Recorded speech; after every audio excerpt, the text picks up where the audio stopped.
Hello friends, welcome back to my channel Sanjita's world. তোমরা সবাই কেমন আছো? আশা করি অনেক ভালো আছো। আজকে আমি তোমাদের জন্য নিয়ে এসেছি নতুন একটা রেসিপি, কুঁদরি ভাজার রেসিপি। আমাদের এখানে আমরা এটাকে কুঁদরি বলি। তোমরা কে কী বলো প্লিজ আমায় কমেন্ট করে জানিও। এইদিকে দেখো বন্ধুরা, আমি কড়াই বসিয়ে দিয়েছি। তার মধ্যে আমি 30 ml মতো তেল অ্যাড করলাম। তেলটা একটু সামান্য গরম হয়ে যাওয়ার পরে আমি এতে কালো জিরে অ্যাড করলাম। আর আমি মোটামুটি 3টে বড় সাইজের পেঁয়াজ কুচি করে নিয়েছিলাম। সেই কুচি করা পেঁয়াজগুলো আমি কালো জিরে দেওয়ার পরে ওই তেলের মধ্যে দিয়ে দিলাম। তেলের মধ্যে আমি কুচি করা পেঁয়াজগুলো সমস্ত দিয়ে দিয়েছি। এবার খুন্তির সাহায্যে ভালো করে পেঁয়াজটাকে আমি নেড়ে চেড়ে নিচ্ছি। এই কুঁদরি ভাজা দিয়ে রুটি খেতে কিন্তু ভীষণ ভালো লাগে। আমাদের বাড়িতে তো রাত্রিবেলা ডিনারে এই কুঁদরি ভাজা হলে আর কিছু লাগেই না। তাই নিরামিষ দিনে তোমরা এই সহজ রেসিপিটা অতি সহজেই বানিয়ে নিতে পারো। এই দেখো বন্ধুরা, পেঁয়াজটা একটু সামান্য ভাজা ভাজা হয়েছে, তখনই আমি কেটে রাখা কুঁদরিগুলোকে দিয়ে দিয়েছি।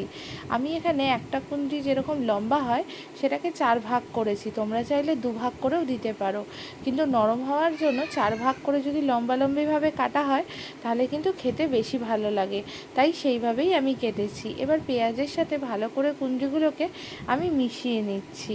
এই পেঁয়াজটা কিন্তু আমি হালকা ভেজেছি, তার কারণ কুঁদরি ভাজার সাথে পেঁয়াজটাও ভাজা হবে। আর যদি পেঁয়াজটা প্রথমেই বেশি করে ভেজে নিই তাহলে কিন্তু কুঁদরি ভাজতে ভাজতে পেঁয়াজটা পুরো পুড়ে যাবে। তাই আমি হালকা ভেজে নিয়েছিলাম পেঁয়াজটা, তারপরে কুঁদরিটার সাথে একসাথে ভাজছি। এবার ভালো করে নেড়ে চেড়ে নিয়েছি। সামান্য নুন আর হাফ চামচের মতো নুন আর হাফ চামচের মতো হলুদ এতে অ্যাড করে দিয়েছি। আবার খুন্তির সাহায্যে ভালো করে আমি নেড়ে চেড়ে নিচ্ছি। এই কুঁদরি ভাজাটা ভাজতে মাত্র 15 মিনিট সময় লাগে, আর কাটতে ধরো 10 থেকে 15 মিনিট। অতি সহজেই একটা সবুজ সবজি আমরা খেয়ে নিতে পারি, দুর্দান্ত স্বাদের।